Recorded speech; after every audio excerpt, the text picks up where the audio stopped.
मध्य प्रदेश, जिसे धार्मिक नगरी और सांस्कृतिक नगरी के नाम से भी जाना जाता है। मध्य प्रदेश के पर्यटन की अगर बात करें तो मध्य प्रदेश के पर्यटन ने अपनी एक अलग ही पहचान पूरे देश में बनाई है। लेकिन इन दिनों मध्य प्रदेश की पहचान पर्यटन के साथ, धार्मिक के साथ और सांस्कृतिक के साथ प्रदेश की सियासी उठापटक, राजनीतिक बयानबाजी और लगातार जो राजनीति में चल रहे दांवपेच हैं उससे भी जानी जा रही है। और हो भी क्यों ना, क्योंकि मध्य प्रदेश में उपचुनाव का माहौल है। इन तमाम मुद्दों पर बात करने के लिए आज हमारे साथ बीजेपी की फायर ब्रांड नेता और मध्य प्रदेश सरकार में पर्यटन एवं संस्कृति मंत्री उषा ठाकुर जी मौजूद हैं। दीदी, आपका बहुत बहुत स्वागत है। नमस्कार भाई। दीदी, सबसे पहला प्रश्न यही है कि मध्य प्रदेश में 28 उपचुनाव हो रहे हैं विधानसभा सीटों पर। आप इस उपचुनाव को किस तरह से देख रही हैं? ये उपचुनाव विकास, मानव कल्याण, कार्य योजनाएं और राष्ट्र हित के मुद्दों पर आधारित है। मतलब ये माना जाए कि जिस प्रकार से आप बात कर रही हैं कि तो इसमें सीटें बीजेपी की ज़्यादा निकलना निसंदेह, क्योंकि प्रदेश की जनता ने दिल की गहराइयों से स्वीकार किया कि जन कल्याण, जैसे हमारी सैकड़ों योजनाएं कांग्रेस के कार्यकाल में बंद हुई, संबल, लाडली लक्ष्मी, मुख्यमंत्री कन्यादान, प्रतिभावान विद्यार्थियों की मदद, तो मध्य प्रदेश की जनता ये समझ चुकी है कि यदि सब लोगों का कल्याण किसी के मार्गदर्शन में निहित है तो वो भारतीय जनता पार्टी की सरकार ही हो सकती है। लेकिन ये भी माना जाए कि मध्य प्रदेश की संस्कृति मंत्री उषा ठाकुर ने मध्य प्रदेश के इन उपचुनाव में कट्टर हिंदुत्व की एंट्री करा दी है। बंधु, मैं फिर आपसे विनम्र अपील करूंगी कि हिंदुत्व को कट्टरता के साथ जोड़ना ये सभ्य समाज को शोभा नहीं देता। हिंदुत्व की परिभाषा सुप्रीम कोर्ट ऑलरेडी कर चुका है कि दुनिया में जिसको भी सर्वश्रेष्ठ तरीके से जीना हो वो हिंदू पद्धति से जिए। और कोविड-19 ने तो और प्रासंगिक कर दिया हिंदू जीवन शैली को कि वैदिक जीवन पद्धति यदि हम हमारे दैनिक दिनचर्या में समाहित कर लें तो कोई महामारी हमारे पास तक फटक नहीं पाएगी। लेकिन मध्य प्रदेश की संस्कृति मंत्री उषा ठाकुर जी को मदरसों की संस्कृति पर संदेह क्यों है? देखिए, मुझे मदरसों की संस्कृति पे संदेह इसलिए है कि आप सब लोगों से ही मुझे सैकड़ों प्रमाण इस संदर्भ में मिले हैं।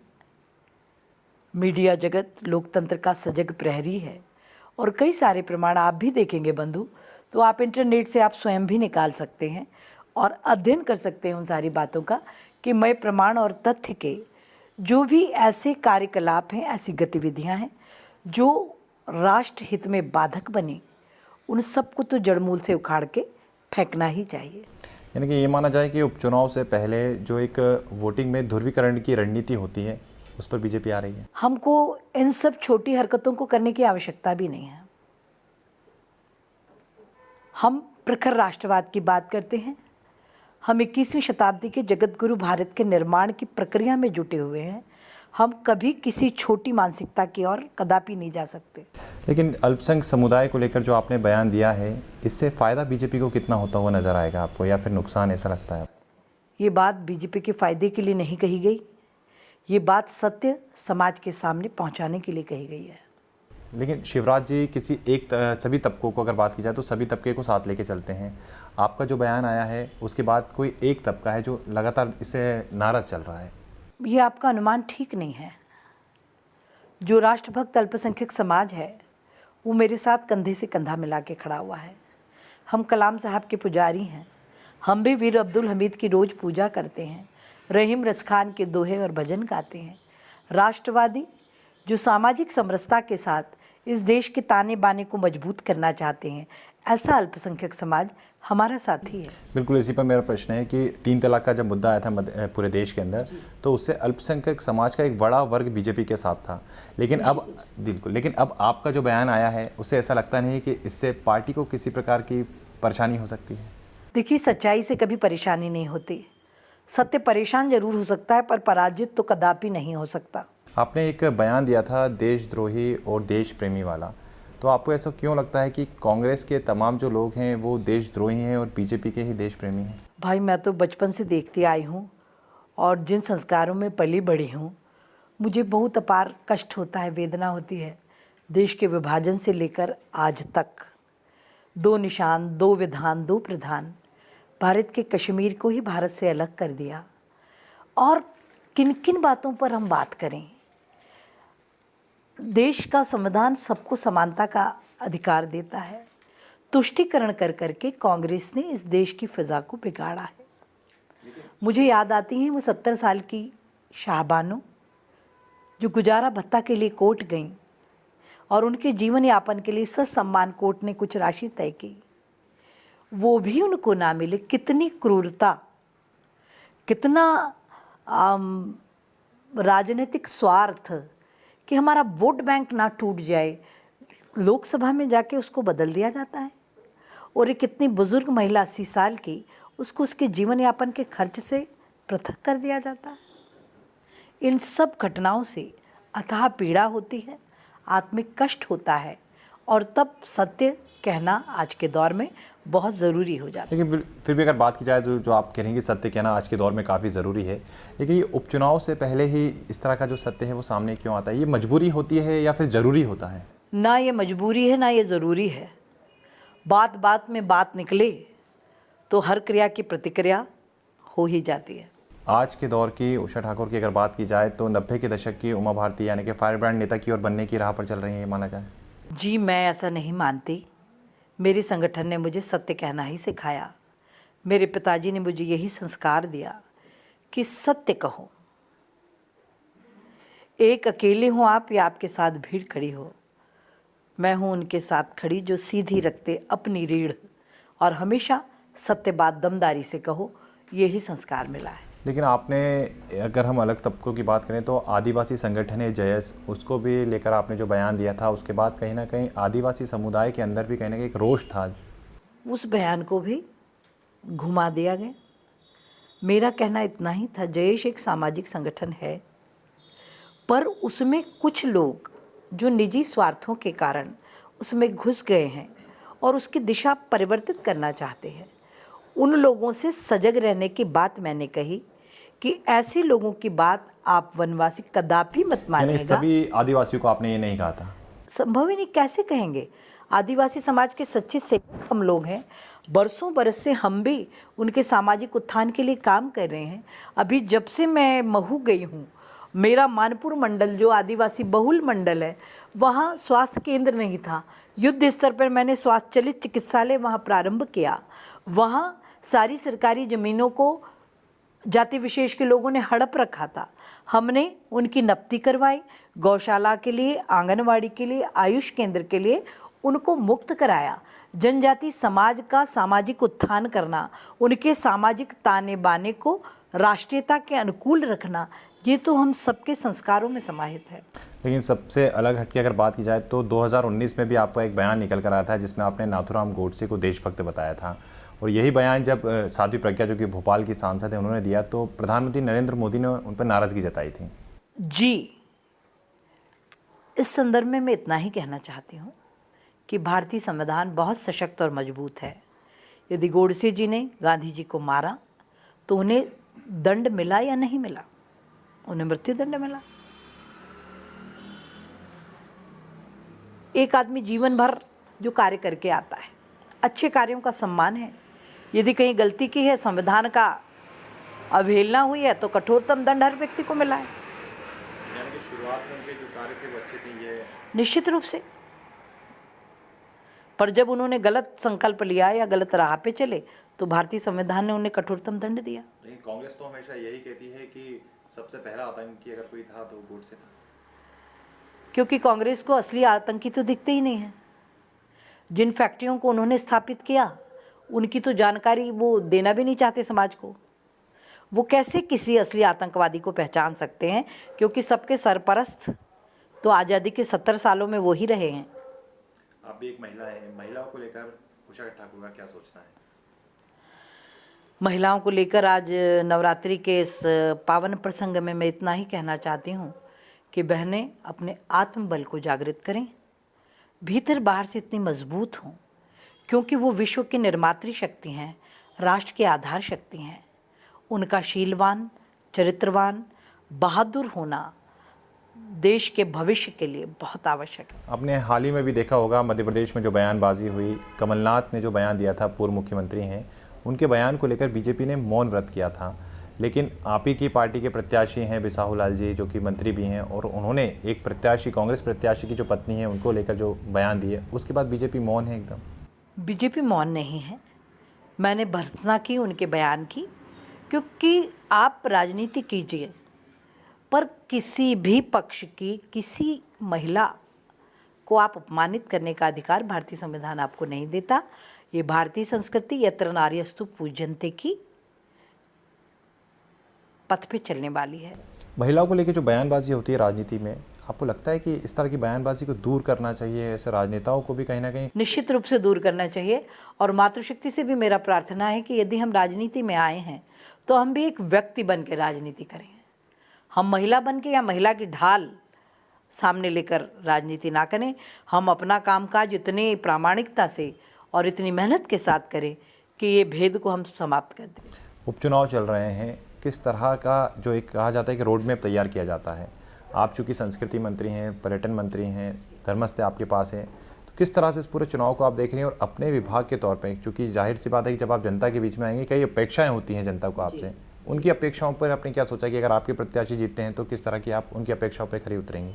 जी देखिए, हमारी पार्टी का जो महामंत्र है वो सबका साथ सबका विकास है। और जिन बूथों पर हम जा रहे हैं, जिन क्षेत्रों में हम जा रहे हैं, वहाँ जो भी, क्योंकि ये जब तक मनुष्य समाज है तब तक समस्याएं हैं। हम मूल जो पुराना स्ट्रक्चर उसको ठीक करते हैं, अधोसंरचना, इतने में 4 नई कॉलोनीज और कट जाती हैं, उनकी समस्याएं अपनी जगह होती हैं। तो जब तक मनुष्य समाज रहेगा समस्याएं रहेंगी, पर उनको क्रमशः समाप्त करना ये किसी भी लोक कल्याणकारी सरकार का पहला कर्तव्य है और भारतीय जनता पार्टी ईमानदारी से इसमें जुटी हुई है। आपके पास पर्यटन विभाग है, आने वाला भविष्य है, वो क्या देखने वाला है आने वाले दिनों में मध्य प्रदेश के अंदर पर्यटन को लेकर? पर्यटन, यदि सबसे ज़्यादा कष्ट किसी को पहुंचा है इस कोरोना के काल में तो वो पर्यटन विभाग को पहुंचा है, क्योंकि इसमें रोजगार की भी अपार संभावनाएं हैं। पर कोविड-19 के इस चुनौतीपूर्ण मुद्दे ने पर्यटन को बिल्कुल गति उसकी धीमी कर दी है। इससे निपटने के लिए हम लोगों ने भी कर्मचारियों को कोविड से सुरक्षित रहते हुए खुद भी और हम हमारे अतिथियों को भी कैसे सुरक्षित रखें, इसकी लगातार ट्रेनिंग किए हैं। मुझे लगता है कि कालांतर में पैटर्न भी चेंज होगा पर्यटन का। हम स्पिरिचुअल टूरिज्म, क्योंकि कोविड-19 ने हिला दिया है दुनिया को, यदि आध्यात्मिक नहीं है व्यक्ति भीतर से तो अवसाद से ग्रस्त होकर ही लोग ज़्यादा इसका कष्ट पा रहे हैं। तो स्पिरिचुअल टूरिज्म हम डेवलप करेंगे और उसके लिए माननीय मोदी जी का संदेश भी था और उसके लिए हमने जाना पाव पहाड़ी को चुना है। फिर होम स्टे और रूरल स्टे, एग्रो टूरिज्म, ये सब चीज़ें मनुष्य को प्रकृति के पास ले जाएंगी और प्रकृति का सानिध्य अवसाद से व्यक्ति को मुक्त कराता है, स्वस्थ होने की ओर समाज अग्रसर होगा। पर्यटन को धर्म से किस तरह से जोड़ेंगे? देखिए, हिंदुस्तान का तो जो पर्यटन है वो धर्म आधारित ही है। आप भी जानते होंगे बचपन से कि हर हिंदू का एक सपना होता है कि मैं मरने से पहले चारों धाम की तीर्थ यात्राएं कराऊं। हमारे यहाँ सदैव से अनादिकाल से पर्यटन का स्वरूप धार्मिक ही रहा है। जिस प्रकार से आपके बयान निकल कर आते हैं सामने लगातार, कहीं ना कहीं कष्ट तो पहुंचता होगा दूसरे वर्गों को, तो ऐसा लगता नहीं कि अब उपचुनाव चल रहे हैं और ऐसे में चूँकि आप पर्यटन मंत्री, संस्कृति मंत्री हैं, तो जो मध्य प्रदेश की एक रूपरेखा है वो अलग तरह पर दिखाना चाह रही हैं? ये आपकी भ्रामक मानसिकता है। आप चलिए राष्ट्रवादी अल्पसंख्यक भाइयों के पास, मेरे साथ कल एक फिरोज़ खुद आया था मेरा इंटरव्यू लेने। उसने भी बताया कि दीदी ये सत्य कोई कहता नहीं है, पर जो आप कह रही हैं वो ठीक है। उषा जी अपने बयान पर अड़ी हुई हैं अभी भी? अड़ने का प्रश्न ही नहीं, तथ्य और जब प्रमाण हो तो आप भी उसको अड़ने की संज्ञा मत दीजिए, ये मेरी प्रार्थना है। चलिए, बिल्कुल, बहुत अच्छी बात है। अच्छा उषा जी, ये बता दीजिए कि 28 सीटें हैं जहां पर उपचुनाव हो रहे हैं, ऐसे में इन 28 सीटों पर बीजेपी ऐसी कितनी सीटें होंगी जिन पर अपना परचम लहराएगी? क्योंकि आप सच बोलती हैं तो आपको ज़्यादा पता है। हम कोशिश तो हमारी यही है कि 28 के 28 सीटों पर हम परचम फहराएं और कहीं भी कोई कसर नहीं रख रहा है। हमारे हर व्यक्ति को संगठन ने जो दायित्व दिया, हम उससे तनिक भी इधर उधर नहीं होते और उसी काम पे सब डटे हुए हैं। फिर भी अगर माना जाए कि आपको ऐसा लगता है कि कुछ ऐसी सीटें हैं जहां पर हमें परेशानी है या यहाँ पर कुछ ज़्यादा मेहनत करनी पड़ सकती है? हमें कहीं कोई परेशानी नहीं, हम सर्वाधिक सीटों को जीतने वाले हैं, क्योंकि हमारी नीति लोक कल्याण की है, हमारी नीति सबके साथ सबके विकास की है, हमारी नीति अंत्योदय के। कमलनाथ जी भी यही कह रहे हैं कि 28 सीटें तो वो जीतेंगे, बीजेपी वापस विपक्ष में जाएगी। और ये आप उनसे ही पूछें तो बहुत बेहतर होगा कि महोदय यदि आपका यही संकल्प था तो 15 महीनों में आपने इतना त्रास क्यों दिया किसानों को? कितना बड़ा धोखा। आज मध्य प्रदेश का अन्नदाता अपराधी बन के कटघरे में खड़ा हुआ है, उसको दंड सहित राशि जमा करनी पड़ी है बैंकों में। हद तो तब कर दी जब अंश पूंजी ही वितरित की, यानी बैंक का स्ट्रक्चर ही खत्म कर दो आप तो। इनका तो प्रहार सीधे व्यवस्थाओं पर ही होता है कि हमेशा के लिए बैंक चौपट हो जाते। ऐसी व्यवस्था 51,000 कन्यादान में देंगे, 51 पैसा नहीं दिया। 15 माह में जिन बेटियों के ब्याह हुए उनका कष्ट जरा उनसे उनके घर जाकर पूछिए। प्रतिभावान विद्यार्थियों को लैपटॉप से अन्य सुविधाओं से वंचित कर दिया। जहाँ देखिए सिवाय झूठ के और कोई कार्य दिखाई ही नहीं देता। संबल जैसी संवेदनशील योजना जिसमें बच्चों को पढ़ाई के लिए, विवाह शादी के अवसर पर चिकित्सा में मदद मिलती थी। मृत्यु लोक है, कोई सहज मृत्यु मरता था 2 लाख की मदद थी, कोई दुर्घटनाग्रस्त होता था 4 लाख की मदद थी। इतनी संवेदनशील योजनाओं को बंद कर देना और पूरे मध्य प्रदेश की जनता का उनके प्रति आक्रोशित हो जाना स्वाभाविक है। कमलनाथ जी खुद आत्मचिंतन करें कि उन्हीं के संगठन के 22 लोग हमारी राष्ट्रवादिता, हमारी जन कल्याणकारी नीतियों से प्रेरित होकर आज भारतीय जनता पार्टी परिवार का अभिन्न हिस्सा बने हुए हैं। राष्ट्रवाद को उन सब ने भी अपना जीवन समर्पित कर दिया। आप कह रहे हैं राष्ट्रवादी भावना से वो लोग आपके पास आए हैं, लेकिन वहीं कांग्रेस उन्हें गद्दार कह रही है। जो खुद जैसा होता है उसको सब वैसे ही दिखते हैं। एक मुद्दा था किसान कर्ज माफ़ी का, और लगातार कांग्रेस से कह रही है कि विधानसभा के पटल पे भी आ चुका है और ये स्वीकारा है बीजेपी ने कि हाँ किसानों का कर्ज माफ़ हो रहा था। कदापि नहीं हो रहा। एक उदाहरण आप मुझे मध्य प्रदेश में, आप तो चौथे प्रहरी है, एक ढूंढ कर लाइए जो ये कहे कि मुझे 2 लाख का पूरा कर्जा मेरा माफ़ हुआ। क्या कहना सावेर में तो मुझे एक भी नहीं मिला। मैं पूछ रही हूँ चौपाल चौपाल, मोहल्ला मोहल्ला, एक भी नहीं मिला अभी तक। चलिए आपके चुनाव प्रचार से कुछ बात कर लेते हैं। किस तरह का रिस्पांस मिल रहा है अगर आप जा रही हैं तो वहाँ? अथाह आत्मीयता, बहुत प्रेम। शायद बहनों को ये विशेषाधिकार हिंदुस्तान में प्राप्त है कि वो जब जहाँ जाती हैं अथाह स्नेह पाती हैं और उनकी बात तथ्य प्रमाण सहित होती है, इसलिए लोग उसको स्वीकार भी करते हैं। मध्य प्रदेश में सरकार बनी रहेगी ये माना जाए? निसंदेह। ये मानवता के हित में है, ये जन कल्याण के हित में है, ये राष्ट्र के हित में है। 28 की 28 सीटें। जी बहुत बहुत धन्यवाद आपका। बहुत धन्यवाद आपको। बहुत तो बिल्कुल यहाँ दावा किया है मध्य प्रदेश की संस्कृति एवं पर्यटन मंत्री हैं उषा ठाकुर, और बीजेपी की फायर ब्रांड नेता भी हैं, जिनका ये साफ तौर पर कहना है कि वो तमाम जो इतिहास हैं उसको ध्यान में रखकर ही अपने बयान देती हैं। इसके अलावा उन्होंने ये भी दावा किया है कि जब 10 तारीख को रिजल्ट आएगा उस दौरान मध्य प्रदेश में भारतीय जनता पार्टी की सरकार यथावत रहेगी। लेकिन अब ये तो जनमत का फैसला रहेगा कि जनता आखिर सत्ता के सिंहासन पर किसे पहुँचाती है।